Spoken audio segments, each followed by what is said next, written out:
ऐसा लग रहा है कि बीजेपी के लिए ही हार का कारण बन रहे हैं। पहले रमेश बिधूड़ी जिस तरह की बयानबाजी कर देते हैं कि भाई कभी वो आतिशी जी के खिलाफ कुछ बोलते हैं, कभी प्रियंका गांधी के खिलाफ कुछ बोलते हैं। इसके अलावा परेश वर्मा को आप देखिए, कभी जूता बांटते हैं, कभी चप्पल बांटते हैं, कभी 1100 रुपये बांटते हैं। और दिल्ली में 70 सीटों पर होने वाले विधानसभा चुनाव से पहले क्या भारतीय जनता पार्टी इतनी डर गई है कि अब खुद अमित शाह को उतरना पड़ रहा है? और क्या दिल्ली में होने वाले विधानसभा चुनाव से पहले भारतीय जनता पार्टी के चेहरे पर हताशा और डर साफ तौर पर देखने को मिल रहा है? आखिरकार क्या बड़ी वजह है कि अब अमित शाह को उतरना पड़ा, वो भी तीसरे संकल्प पत्र के साथ? तीसरे संकल्प पत्र में किन किन बातों का जिक्र है, इस पर तो बात करेंगे। लेकिन क्या बीजेपी अपने ही चाल में फंस गई है? क्योंकि हाल ही में उत्तर प्रदेश के मुख्यमंत्री योगी आदित्यनाथ का दिल्ली दौरा और दिल्ली में धड़ाधड़ तरीके से रैलियां, लेकिन रैलियों में कुछ ऐसा बोल गए योगी आदित्यनाथ जिसे संभालने के लिए अमित शाह को उतरना पड़ा। क्योंकि दिल्ली की कानून व्यवस्था पर सवाल खड़ा कर योगी आदित्यनाथ ने अमित शाह पर ही निशाना साध दिया। क्योंकि योगी आदित्यनाथ जिसे राज्य समझ रहे थे, ये राज्य नहीं है, यह है केंद्र शासित प्रदेश। क्योंकि दिल्ली में जितनी ताकत आम आदमी पार्टी की सरकार की है, उतनी ही जिम्मेदारी यहाँ के एलजी की बनती है, केंद्र की बनती है। और सुरक्षा व्यवस्था और कानून ये सब अमित शाह के जिम्मे आता है। तो क्या बड़ी वजह है कि अब अमित शाह को उतरना पड़ रहा है? और क्या अमित शाह के उतरने से दिल्ली चुनाव का रुख बदल पाएगा? इस मुद्दे पर हमारे साथ बातचीत करने के लिए हमारे साथ हमारे खास सहयोगी अमन सर इस वक्त मौजूद हैं। सर, बहुत बहुत स्वागत है इस प्रोग्राम में आपका। सर, दिल्ली के विधानसभा चुनाव से पहले तमाम राजनीतिक पार्टियों ने पूरी ताकत झोंक दी है, सभी ने अपने अपने मैनिफेस्टो जारी कर दिए हैं। लेकिन ऐसे में अमित शाह का उतरना और अपने तीसरे संकल्प पत्र में तमाम कई बड़ी घोषणाओं का जिक्र करना क्या संदेश देता है? और क्या वाकई आम आदमी पार्टी का सामना अकेले मोदी जी नहीं कर पा रहे, उनकी टीम नहीं कर पा रही है, योगी आदित्यनाथ नहीं कर पा रहे, इसलिए अमित शाह को उतरना पड़ रहा है? देखिए, बिल्कुल राहुल जी, अगर हम तीसरे संकल्प पत्र को देखें तो इसमें ये नज़र आता है कि जो गिग श्रमिक होते हैं उनको 10 लाख का जीवन बीमा और 5 लाख का दुर्घटना का बीमा दिया जाने की बात कही गई है। दिल्ली के युवाओं को 50,000 की सरकारी नौकरी देने की वायदे इसमें किए गए, 20 लाख जो है रोज़गार देने की बात कही गई है। गुजरात में जैसे यमुना नदी की तर्ज पर यहाँ पर यमुना की सफाई की जाएगी, एक तरीके से जो कह सकते हैं विकास जो यमुना का होना चाहिए वो करने की बात कही गई है। संपूर्ण मालिकाना हक देने की बात कही गई कि भाई दिल्ली में जो 1700 कॉलोनियां हैं उनको जो है मालिकाना हक जो उनके रहने वाले उनको दिया जाएगा, वो उसको फिर बेच भी सकते हैं, ख़रीद भी सकते हैं, यानी कि उनको पूरी तरह से उसके ऊपर अपना हक मिल जाएगा। ये हो सकता है अगर बीजेपी सरकार बनती है। साथ में 13,000 जो दुकानें सील पड़ी हुई हैं उनको फिर से ओपन किया जाएगा। इसके अलावा आप देखिए राजेंद्र नगर जैसे शरणार्थी कॉलोनियों को लीज बढ़ाकर जो है उन्हें भी मालिकाना हक देने का वायदा किया गया है। इसमें गरीब कल्याण योजनाएं जो हैं वो जारी रहेंगी, ये बात कही गई है। साथ में 13,000 बसों को भी लाने का वायदा बीजेपी की तरफ से किया गया है। लेकिन देखिए, इस तरह की घोषणाएं तो अमित शाह से पहले भी 2 बार हो चुकी हैं, यानी कि 2 बार बीजेपी के संकल्प पत्र आ गए हैं। उनको भी ज़रा देख लेते हैं किस तरह से बीजेपी की तरफ से वायदे किए गए थे। आप ज़रा देखिए, महिलाओं के लिए फ्री में उन्होंने 25 रुपये देने की बात कही। ये इससे पहले मैनिफेस्टो में कहा गया जो गर्भवती महिलाएं होंगी उनको 21,000 रुपये देने की बात कही गई। होली दिवाली पर फ्री सिलेंडर देने की बात कही गई। इसके अलावा जो गरीब परिवार हैं उनको 500 रुपये का सिलेंडर देने की बात कही गई। इसके अलावा भी तमाम सारी योजनाएँ कह सकते हैं बीजेपी की तरफ से कही गई। लेकिन महत्वपूर्ण बात यह है राहुल जी कि आखिर अमित शाह जी को तीसरा संकल्प पत्र लेकर आने की ज़रूरत क्यों आन पड़ गई, जबकि 2 संकल्प पत्र पहले आ चुके हैं? क्या इस तरह से लगातार संकल्प पत्र बीजेपी के आते रहेंगे? क्या 8-10 संकल्प पत्र बीजेपी ने बनाए हुए ये हम मान के चलें? क्योंकि जिस तरह के वायदे कह सकते हैं कि बीजेपी ने पहले और दूसरे संकल्प पत्र में किए हैं, तीसरे में उससे कोई बहुत ज़्यादा अलग चीज़ें नज़र नहीं आती। यही बात बारंबार निकल के सामने आती है कि क्या अमित शाह जिस तरह से योगी जी को बुलाकर बीजेपी फंस गई है, क्योंकि योगी जी दिल्ली में आए हैं, उन्होंने दिल्ली की कानून व्यवस्था के ऊपर सवाल उठा दिया कि भाई यहाँ की कानून व्यवस्था ठीक नहीं है, दुरुस्त नहीं है, अरविंद केजरीवाल को इसको ठीक करना चाहिए। लेकिन आपने जैसा कहा कि शायद वो भूल गए कि ये केंद्र शासित राज्य है, पूर्ण राज्य का दर्जा इसके पास नहीं है, इसीलिए कानून व्यवस्था की जिम्मेदारी कह सकते हैं गृह मंत्रालय के पास आती है, केंद्रीय गृह मंत्रालय के पास आती है और उसके सर्वे सर्वा या उस मंत्रालय के मंत्री हैं अमित शाह, तो सीधे तौर पर जिम्मेदारी अमित शाह की बन जाती है। अरविंद केजरीवाल ने यही बात कही कि भाई योगी जी को जाना चाहिए, बैठ के बात करना चाहिए कि भाई दिल्ली में जो कुछ कह सकते हैं अराजकता माहौल है, लगातार क्राइम रेट बढ़ रहा है, अपराध बढ़ रहे हैं, मर्डर हो रहे हैं और तमाम तरह के अपराध यहाँ पर होते हुए दिखाई पड़ रहे हैं, कम से कम इनके ऊपर रोकथाम लगाई जानी चाहिए। और इस पूरे के पूरे मामले में ऐसा लगा कि अमित शाह को ये लगा होगा कि भाई, या संपूर्ण बीजेपी को ये लगा होगा कि भाई ये तो बड़ी चूक हो गई, ये तो बड़ी दिक्कत हो गई कि अगर इस तरह की बात सीएम योगी के मुंह से अगर निकली है तो कहीं ना कहीं ये बीजेपी के लिए बड़ा खतरनाक हो सकता है, क्योंकि बीजेपी के लोग लगातार माहौल बनाने में लगे हुए हैं, तमाम नेता, तमाम जो कार्यकर्ता हैं वो लगातार कैंपेन कर रहे हैं, लगातार लोगों को रिझाने का काम कर रहे हैं। लेकिन जिस तरह से आप देखिए बीजेपी के खुद नेता, ऐसा लग रहा है कि बीजेपी के लिए ही हार का कारण बन रहे हैं। पहले रमेश बिधूड़ी जिस तरह की बयानबाजी कर देते हैं कि भाई कभी वो आतिशी जी के खिलाफ कुछ बोलते हैं, कभी प्रियंका गांधी के खिलाफ कुछ बोलते हैं, इसके अलावा परेश वर्मा को आप देखिए कभी जूता बांटते हैं, कभी चप्पल बांटते हैं, कभी 1100 रुपये बांटते हैं और एक तरीके से आचार संहिता लगी होने के बावजूद इस तरह की चीज़ों को करते हुए नजर आते हैं। ये तमाम जो कारण है, ऐसा लगता है कि जो बीजेपी के नेता हैं वो खुद बीजेपी की हार का कारण कहीं ना कहीं बनते हुए नजर आ रहे हैं, क्योंकि अगर इस तरह की चीज़ों में आप इन्वॉल्व रहेंगे, इस तरह की गतिविधि आप करेंगे तो जाहिर बात है कि बीजेपी को फायदा होने के बजाय नुकसान ही होगा। आप देखिए सीएम योगी जो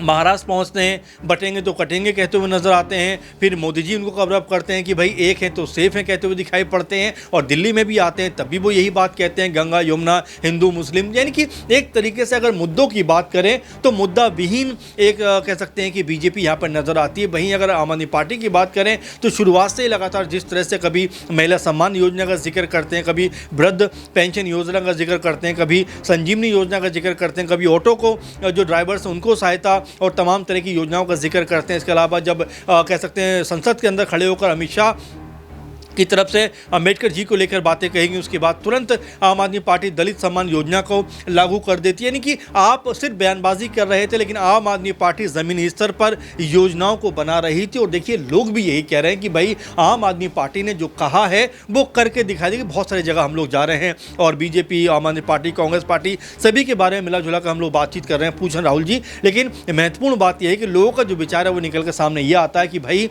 जिस कह सकते हैं जिस सीएम ने लगातार 3 बार अरविंद केजरीवाल मुख्यमंत्री रहे हैं और जिस तरह से 3 बार मुख्यमंत्री रहते हुए उन्होंने जो कुछ भी वायदे किए थे वो दिल्ली में करके दिखाया। अब देखिए महिलाओं को बस फ्री करने की योजना हो, या अस्पताल बेहतर करने की योजना हो, या फिर स्कूल बेहतर करने की योजना हो, मोहल्ला क्लिनिक को शानदार तरीके से डेवलप करने की योजना हो, और ये तमाम जो चीज़ें वो अरविंद केजरीवाल ने कहा था वो करके दिखाया। तो ऐसे में बीजेपी के पास करने के लिए, कहने के लिए कुछ नहीं है, इसीलिए वो कल तक जो केजरीवाल की मुफ्त की रेवड़ियाँ कहते थे आज खुद अपने मैनिफेस्टो में उन सब चीज़ों का जिक्र करते हुए नजर आते हैं। तो ऐसा लगता है कि कॉपी पेस्ट कहना कि बीजेपी अब आम आदमी पार्टी की योजनाओं को कर रही है। अगर बीजेपी यही बात करती है तो मेरे ख्याल में फिर लोगों का बिलीव आम आदमी पार्टी के ऊपर ही होगा कि भाई जब सब कुछ बेहतर आम आदमी पार्टी कर रही है और वही चीज़ें आप करोगे तो फिर आम आदमी पार्टी क्यों नहीं हमारे लिए बेहतर है।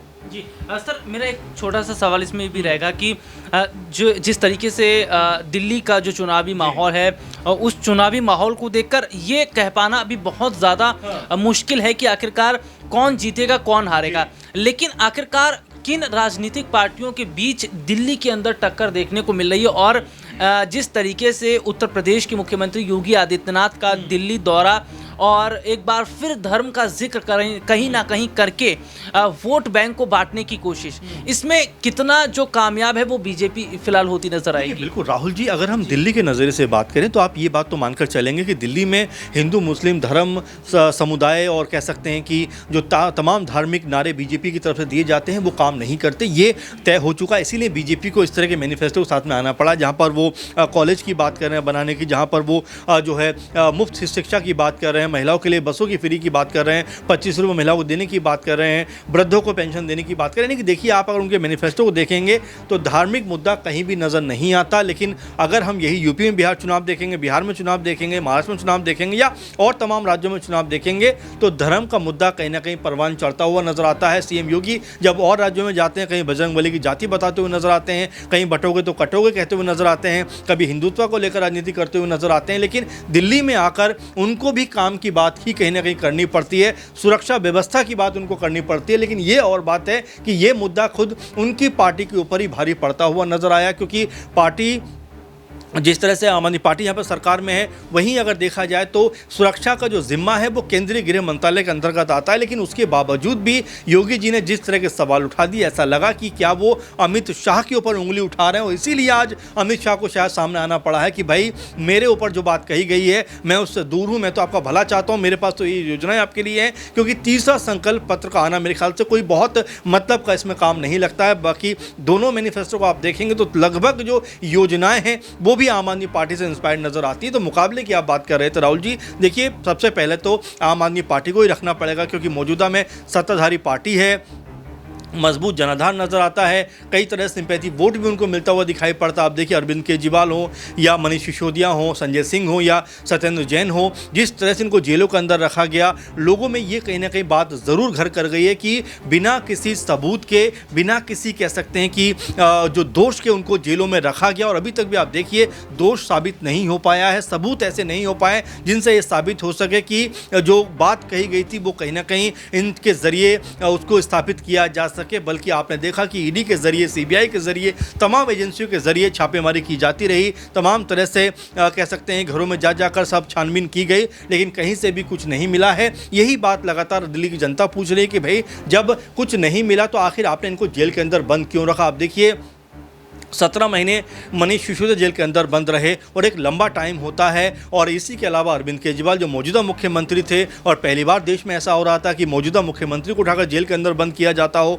आप देखिए इसके अलावा संजय सिंह को बंद किया गया, सत्येंद्र जैन की तबीयत को देखकर लोग कहते थे किस तरह की हालत उनकी कर दी है। तो ये तमाम ऐसे कारण हैं जो कहीं ना कहीं दिल्ली में आम आदमी पार्टी के साथ में एक जुड़ाव लोगों का नजर आ रहा है। वहीं बीजेपी की बात करें, देखिए बीजेपी लगातार 25-30 साल से सत्ता से बाहर दिखाई पड़ती है। सत्ता में आने की जो छटपटाहट उनकी है, जो कह सकते हैं उत्साह उनका है, उसमें विश्वास कम नजर आता है। क्योंकि यहाँ पर अगर आप देखें कि बीजेपी के लिए जो प्लान पहले से होना चाहिए था वो नजर नहीं आया। बीजेपी ने मेरे ख्याल से आते आते बहुत देर कर दी। अगर यही बात वो 2 महीने पहले कहते हुए नजर आते, 2 महीने 3 महीने पहले से एक दिल्ली के अंदर माहौल बनाते, तो शायद लोगों को फर्क पड़ता। और देखिए अब जो लोग बात कह रहे हैं वो ये कह रहे हैं कि भाई ये चुनावी जुमले हैं, चुनाव में आकर सब पार्टियां ऐसा कहती हैं, अगर ये पहले से बात कही गई होती तो हम बिलीव भी करते। तो कहीं ना कहीं ऐसा मुझे लगता है राहुल जी कि सिर्फ चुनाव में अपने आप को ऐसा होने के लिए कि भाई हम भी आपके साथ में फाइट में खड़े हैं, इस तरह की योजनाओं का जिक्र किया जा रहा है। और सबसे महत्वपूर्ण बात फिर मैं दोहराऊंगा कि जो कल तक आप कहते थे कि केजरीवाल मुफ्त की रेवड़ियां बांटते हैं, दिल्ली को घाटे में ले आते हैं, यहाँ के लोगों को परेशानी में डालने में लगे हुए हैं,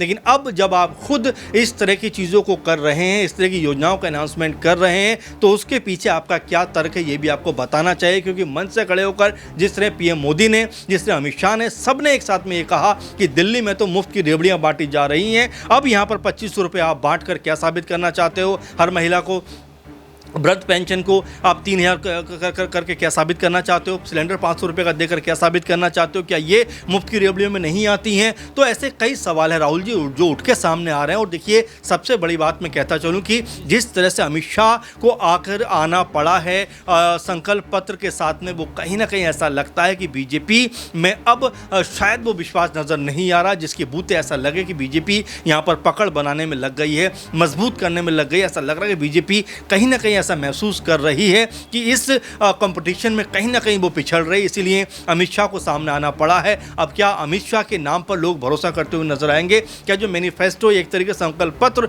वो सामने लेकर आए हैं, क्या उसको मानते हुए नजर आएंगे? ऐसे कई सवाल है जो इस समय दिल्ली की राजनीति में गूंजते हुए नजर आ रहे हैं। बहुत बहुत शुक्रिया सर आपका। और देखिए सर ने विस्तार से पूरा जो दिल्ली की अगर बात करें, चुनाव से पहले की जो स्थिति है वो क्या बनी है, सत्ता पक्ष क्या सोच रहा है, विपक्षी पार्टियों का क्या मैनिफेस्टो है, और अमित शाह के आने के बाद क्या दिल्ली का माहौल बदल पाएगा, इस पूरे मामले पर सर ने जिस तरीके से प्रकाश डालकर चीज़ों को बताया है, मैं चाहूँगा कि जनता भी इस मुद्दे पर अपनी राय रखे और बताए कि क्या वाकई अब भारतीय जनता पार्टी भी क्या मुफ्त की रेवड़ी नहीं बांट रही है, और क्या इन्होंने आम आदमी पार्टी के खिलाफ जो प्रोपोगेंडा सेट किया है इसमें क्या इन्हें चुनाव में फ़ायदा मिल पाएगा। तो आज के इस प्रोग्राम में इतना ही। मुझे और सर को इजाज़त दीजिए। नमस्कार।